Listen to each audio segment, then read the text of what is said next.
Hello everyone, tonight's story comes from a man who believed he would spend 3 quiet days alone in his family home. No visitors, no neighbors nearby, no strange plans. Just 3 peaceful days, but sometimes being alone doesn't mean you're the only one in the house. This is 3 days alone in the house. My name is Daniel, and this happened 3 years ago. My parents had gone out of town to attend a family wedding. My younger sister went with them.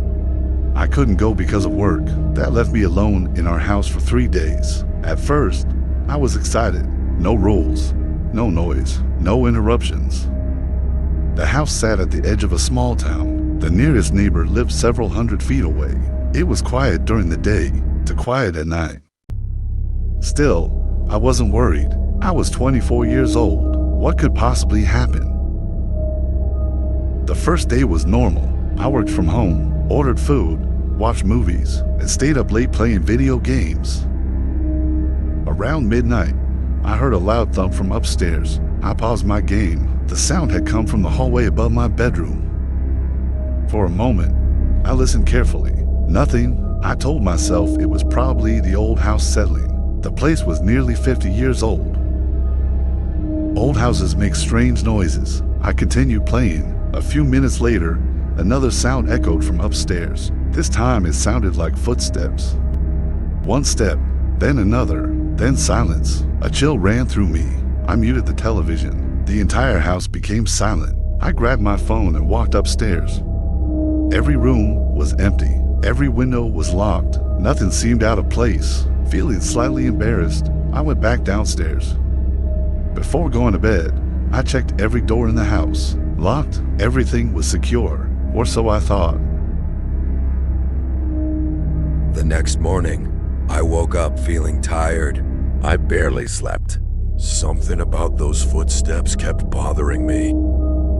Still, I tried to forget about it. Around noon, I noticed something strange. One of the kitchen cabinets was open. I clearly remembered closing it before going to bed. Maybe I forgot. It wasn't a big deal. I shut it and moved on. Later that evening, I found the same cabinet open again. I stared at it. A strange feeling settled in my stomach. I lived alone. No one else should have been opening cabinets. I checked the entire house again. Nothing. No signs of forced entry. No missing items. No explanation. That night, I locked my bedroom door, just in case. Around 2 a.m., I woke to a sound.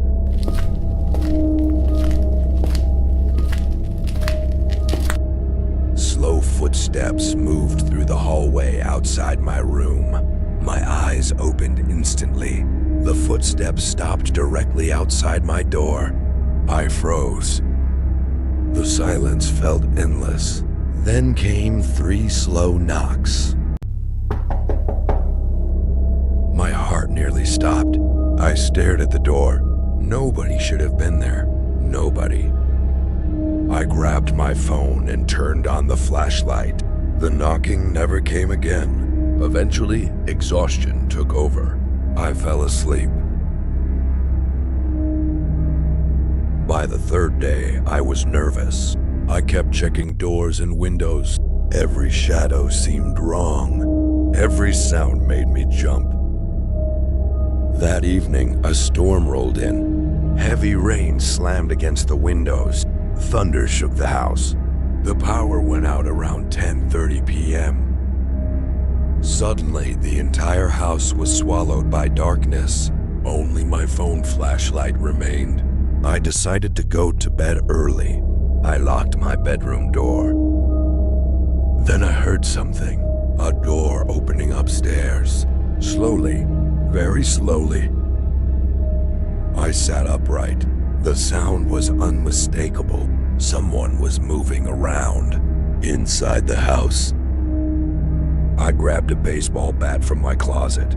My hands were shaking. For several minutes I listened. Then came footsteps. Heavy footsteps, walking across the floor above me, back and forth, back and forth.